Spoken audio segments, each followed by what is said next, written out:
At around this time 4 years ago, Nintendo gamers were blessed with one of the pillars of Switch gaming, in the form of Super Smash Bros. Ultimate. But the game doesn't look like how it did back then, and Smash players have been watching a lot of life drain from their favorite platform fighting game for a good portion of its lifespan. Sure, the game isn't trendy or new anymore, but Smash Ultimate is being murdered. Actually, the competitive scene has been taking L's so much over Ultimate's life that the fact that the game is still as alive and popular as it is today goes to show the tenacity and dedication of Smash enjoyers. I'm gonna go out and say, even if Ultimate doesn't have the numbers it did at the start, I think it's actually cheated death on multiple occasions, and is still going strong. So, who's tried to kill Smash? What's keeping it alive? And how is a children's party game so controversial? There's a lot to unpack here, so let's get into it.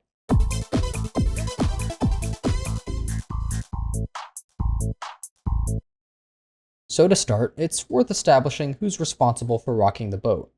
Unfortunately, the answer is everyone.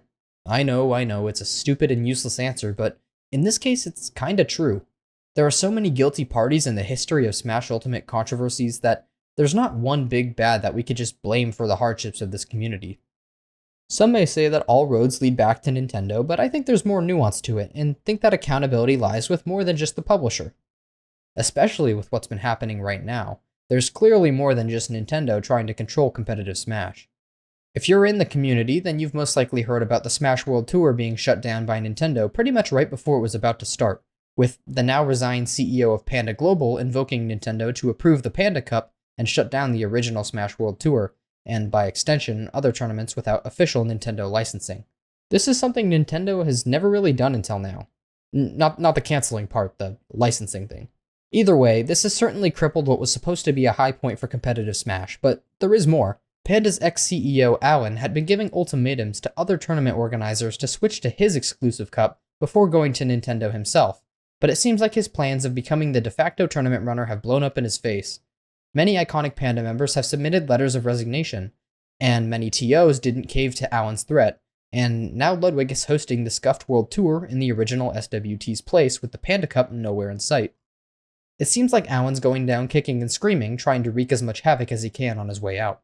Luckily, I think this drama has Smash enjoyers united against what some might consider a clear villain, but there are other issues in the community that have people more split. One of Smash's most glaring troubles right now is how people feel about the second wave of DLC characters in a competitive environment. The characters in Fighters Pass 2 have been accused of being too powerful, unfair, and game-ruining aspects of the tournament scene. So much so that Shockwave, a tournament in Texas, experimented with banning DLC characters in their series of tournaments last month.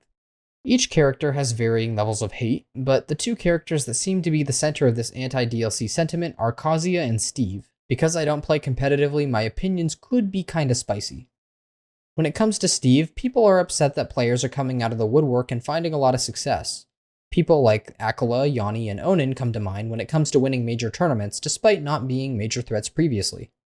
They also find Steve's ability to zone and wall people out too rewarding since he requires distance to get his resources. I'll admit, Minecart is a pretty DLC move, and I understand why people feel strongly about successful Steve players when we had a similar occurrence with Bayonetta in Smash 4, where people just come out of nowhere and beat seasoned players. I understand why people don't like Steve, since from a non-Steve main perspective, picking him up seems relatively simple and a surefire way to place higher in tournament. Without trying to shrug off people's criticisms of this character, I do think that there's counterplay in plenty of cases. I'm not going to be the just adapt lol kind of guy, but there are so many good characters in this game that are oppressive in their own ways, so claiming Steve to be unfair seems inconsistent with the fact that non-Steve mains are still finding lots of counterplay in bracket. For Kazuya, I kind of understand, but not really. Of course, he's a very good character, but there are other characters that I feel like fly under the radar because they look and act like a regular Smash character. People eventually stopped crying about Luigi's combo game, for instance, and having a lot of intangibility on his limbs just means Kazuya can act like a sword fighter, an archetype of many characters in this game. Perhaps too many. The things that really serve as the cherry on top that make Kazuya a target is that he has a strong comeback mechanic, a throw that invalidates many recoveries, and one of the best moves in the game in the form of Electric Wind Godfist. You know what, I'm actually starting to see why people call this character overtuned. To be devil's advocate, pun totally intended, I've been maining Kazuya, and he's just so different and execution heavy that I feel like both players are playing a different game. And there are only a few competitors in Wi-Fi Warriors that main him and find good results because they got over a high learning curve. There are other characters that completely change the way the game is played, but there's just so much more to have to learn with Kazuya when you could play someone like Olimar, Min Min, Sonic, or other characters that have a wacky neutral. I tried playing him at my first tournament against a Palutena player, and I spent most of the game trying to chase and trying to get off ledge, since Kazuya's disadvantage is abysmal. I obviously lost and didn't actually feel like I could formulate a strong counterplay because I just wasn't confident in my movement and execution, whereas most other viable characters have fundamental tools that let them play at more than just close range. You can spare me the roasts, it was totally a skill issue, but that's why you don't see Smashbox Kazuyas in every other seat at pools like you do with Rob, Wolf, and Palutena. Speaking of which, I actually went down the Smashbox rabbit hole to see if it was the cheater box that many of the GameCube purists said it was, but I really struggled to relearn Smash with such a different layout. Some things were clearly easier, and I could see how this could be more optimal for characters like Kazuya, but other things became less intuitive, and it was just a trade-off for me at the end of the day. I may actually try to get back into playing more, so maybe one day I'll stream some grind sessions, but I'm just not that good. So DLC makes a lot of people mad, and it's an ongoing issue, but despite all this, the community seems to manage. Unlike Smash 4 DLC, which pretty much marked the end of the game, Ultimate's DLC seems to not be breaking the community like Smash 4 Cloud or Bayo did. Sometimes it feels like the developers are trying to destroy any need for skill with the gimmicks they throw in the DLC, but this has been another hump that the Smash scene seems to be getting over. There are other things that have also really impacted the success of this game as well, like the incident in 2020 of many top players being exposed for vile acts, and also the horrendous online environment that turned so many people off from playing during the pandemic. All of this, and yet the Smash community has bounced back every time. Smash has a thriving space of creators and players, and now that the game has seen its last updates, it's easier to see who's planning to stick around. From esports teams, to the developers, to the community itself, at this point, I'd be more surprised to hear about a group that hasn't taken a stab at the competitive Smash scene.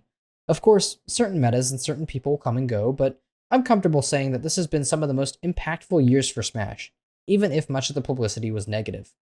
The game itself has so much thought put into it that it's hard to not appreciate what it accomplishes with its large diverse roster, unique take on a fighting game, and dedicated fanbase. I'm not always proud to be a Smash fan, but I always find myself coming back, and have been since Brawl. So, no, Ultimate may be in a rough patch, but it is very far from dead. If you think Smash Ultimate is dead, or is dying, then I implore you to look at our sussy friend Amogus to see what real death looks like. I've been following Smash news pretty closely in the past few days so that I didn't jump the gun on any details, but I'm just glad that we came out of this okay and are making progress to stabilize again. Let me know down in the comments how you guys felt about this whole Smash thing, and thanks for tuning in.